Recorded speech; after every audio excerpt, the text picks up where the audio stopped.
good morning, and great morning, guys. Welcome to another fabulous episode of Exit Strategies Radio Show.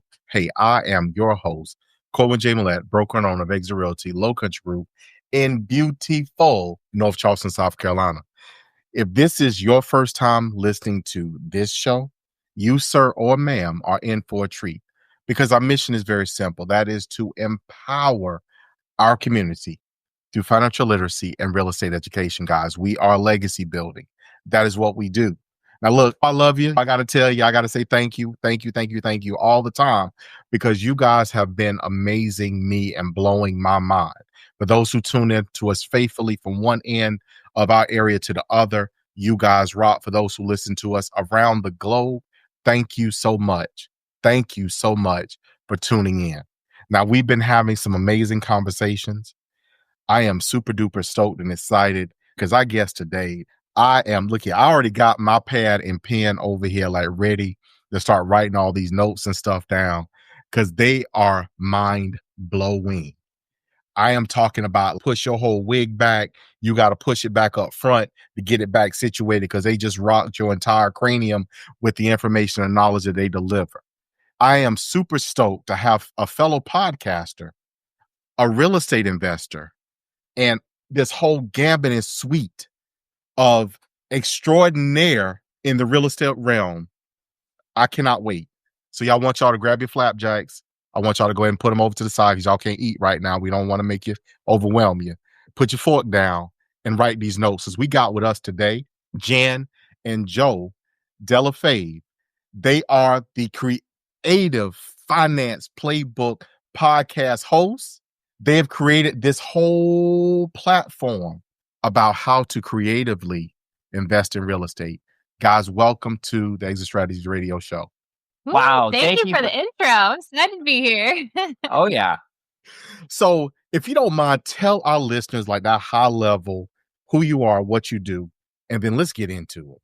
I'm Joe, my beautiful wife, Jenn, and we didn't start this way, but now we're full-time real estate investors. We moved from upstate New York to now living in sunny Florida.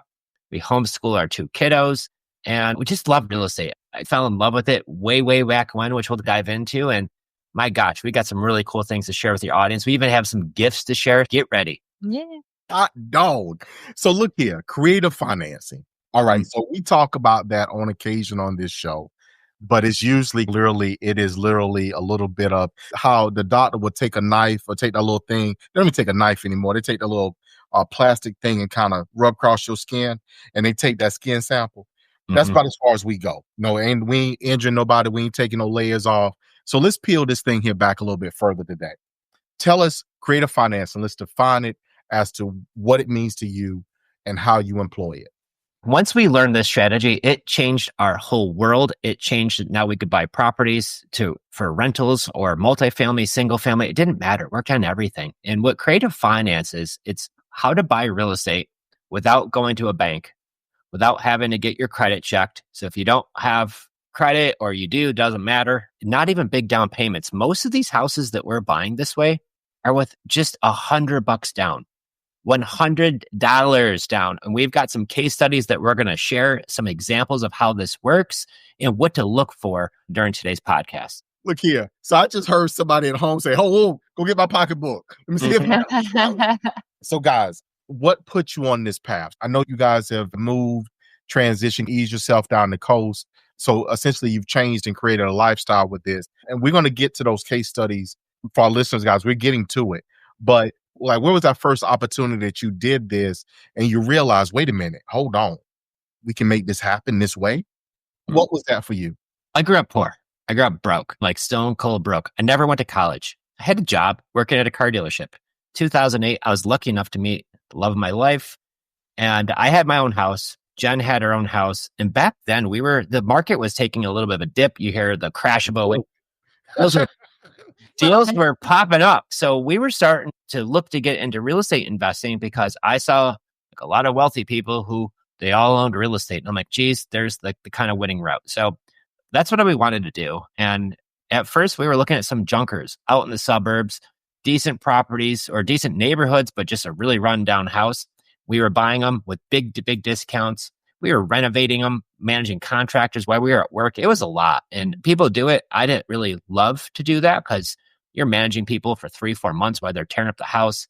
We got to rent it, go to the bank, take our money out. And so we did that process. And I didn't even realize until Jen said this yesterday, but the first house that we did, we bought it at the end of 2008.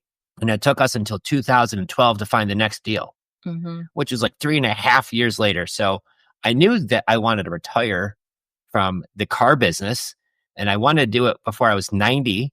But if we were going to buy a house every 4 years, I didn't think that we were ever going to get there, right?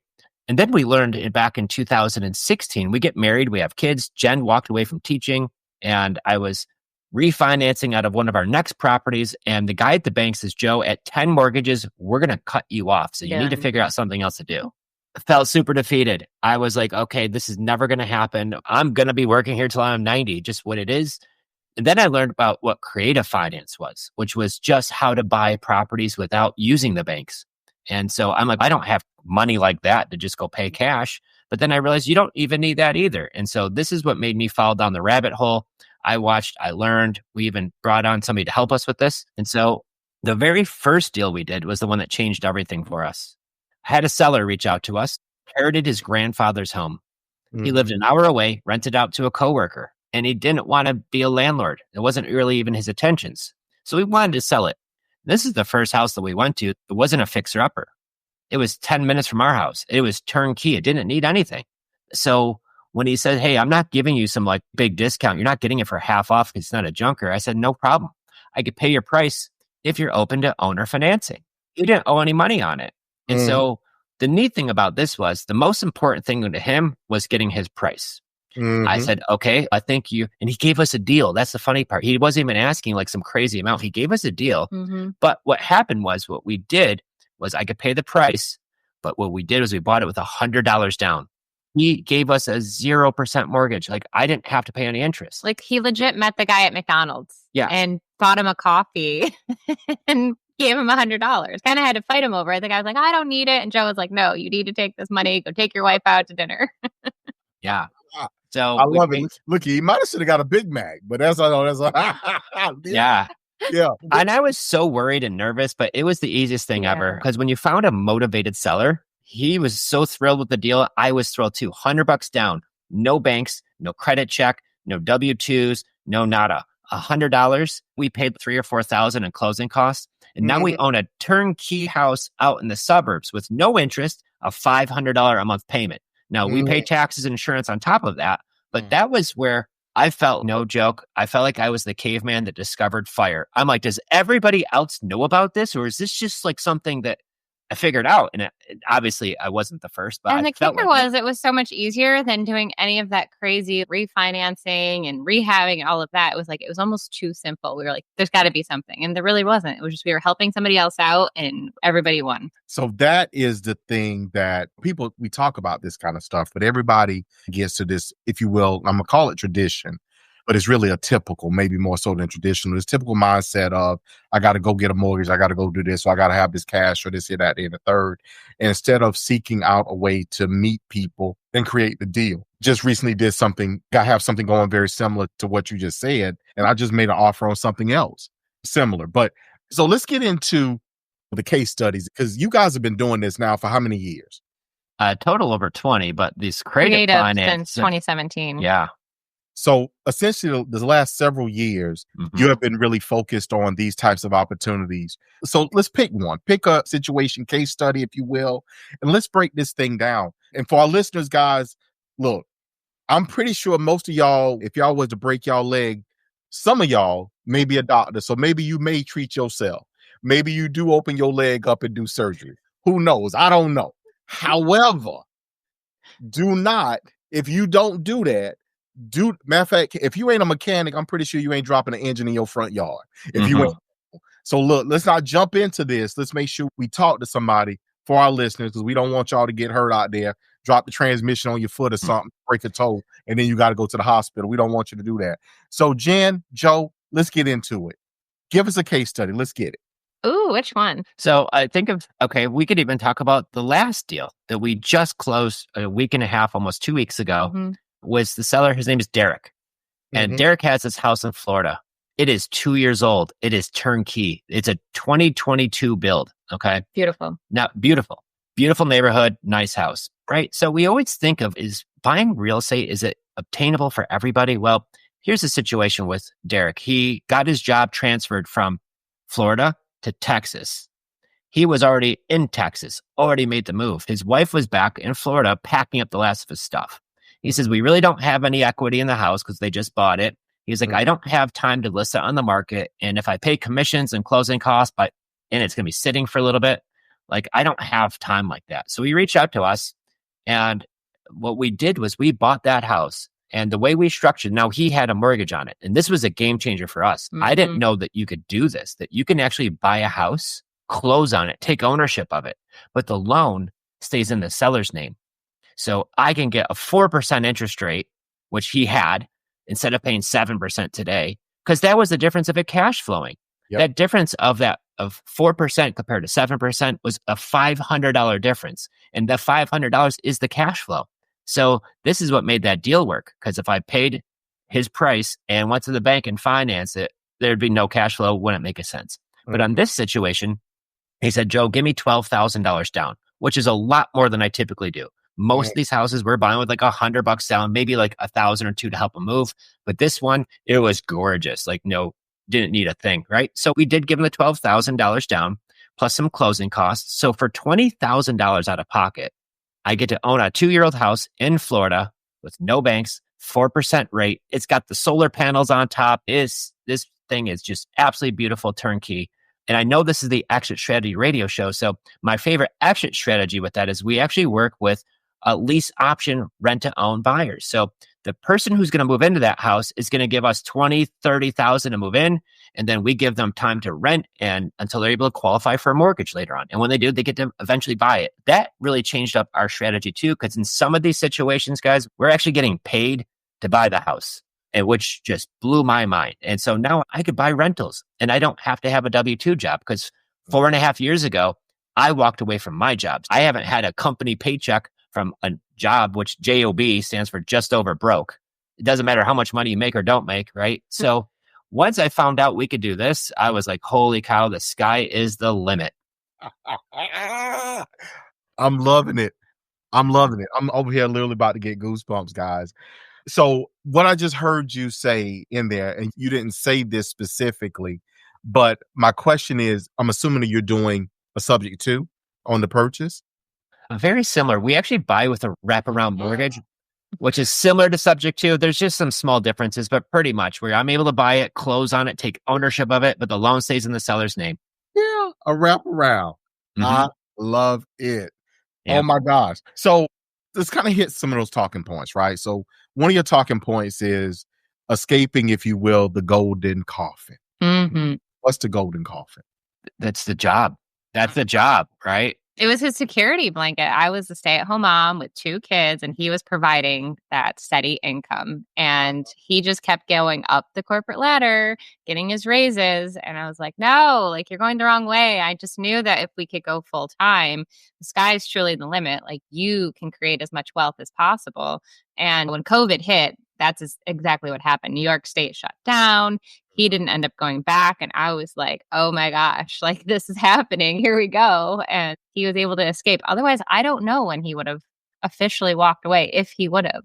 I had a similar conversation here very recently. Sometimes things happen that completely change the trajectory, if you will, of your life, where you intended to go, where you thought you were. Let me phrase it. Not necessarily where you thought you were going, but how you got there. Let me put it that way. And that for you sounds like it was one of those defining moments that when these things happen, okay, what I have inside of me kicks in. And so we just circumvent and we go a different route to get to where we're looking to be, which is financially free. That is amazing. And kudos to you both for staying the course on that. Entrepreneurship is hard. It is. Yeah. It's very hard. It's a lot of work. So you guys buy deals and do these deals everywhere? Where do you guys focus at? We have done nationwide, but we really have our kind of honey holes, I guess. So I love upstate New York. So Rochester, Buffalo, Syracuse area, like those suburban homes are really great, especially with our lease option exit strategy. We really have it honed in. on why, even though it's not a super landlord friendly state, we know how to work it up there. So we do really well. I love Pennsylvania. We do have some properties here in Florida. Cash flow can be tight. So like Joe was mentioning, you really got to make sure your numbers are really good. And we also look at the Carolinas. That's always a great place. Love the Carolina. Even Ohio. We've done deals in North Pole, Alaska, down to Florida. It works everywhere, but and all these places in between. But then you find out, okay, I really love certain places. And there's certain places, my gosh, you just fall in love with them. So the Carolinas, love them. And especially you guys are right in Charleston, which is one of our favorite places to always come and spend some time and got all the restaurants and the history. It's a great place. I'm always looking for deals there too. So what I just heard you say, so if you ask somebody in Charleston where everybody's coming from, everybody say Ohio. Like everybody moving here is coming from Ohio. The reality is that is not the case. They're coming from a bunch of other places everywhere. Ohio. But what I caught when in there that was very funny is obviously you must be the person that's buying their house in Ohio, so they move here. That's what happened. Yeah. Actually, in upstate New York, most of the folks leaving upstate New York were like, why are you selling? And they're like, I'm moving down south. I'm like, it was like one after another in 2020. And I was like, are we missing the boat here? Should we just, so once I got everybody down here for a 1 month, like work from anywhere, it was hook, line, and sinker. And we ended up moving down here. Look, and I won't say, one of the things I always tell people that came out of COVID is the reality as well as the ability to work from anywhere. So that was both one of the greatest finds, but also one of the worst things that could ever happen, because now people can live and work, quote unquote, where they want to, more so than living where they need to work. And that's a game changer. And that has drove costs up in a lot of markets that are desirable, such as Charleston, because you have an influx of people. We have people that moved here from New York with 200 plus a year salaries. Their income can afford a lot more, so it drives pricing up. But not to get too far off of this topic today, I want to make sure. So for lack of a better way to put it, and I talked about this a little earlier, so I'm going to use this reference again because it was when I said it, it was the first time I ever said it in my life, and it was funny. Some people like to, when they make a peanut butter and jelly sandwich, in my opinion, most logical people start with the peanut butter. That's the thickest thing to get down. And then they get the jelly right and they put it all together. But there are some people, I know they got to be some people, they like they jelly first. So, I think I'm a jelly first person. Interesting. So there you go. Now I meet somebody that's jelly first. So, and with that thought process, because we done talked about, if you will, the good side, which is the upside of everything, which is the opportunities and what you can create and what you can do with it. And I love that case study. You put 12 in, and the person you bring in behind you to quote unquote take you out brings 30 in, which puts you 18 to the good to begin with. That's amazing.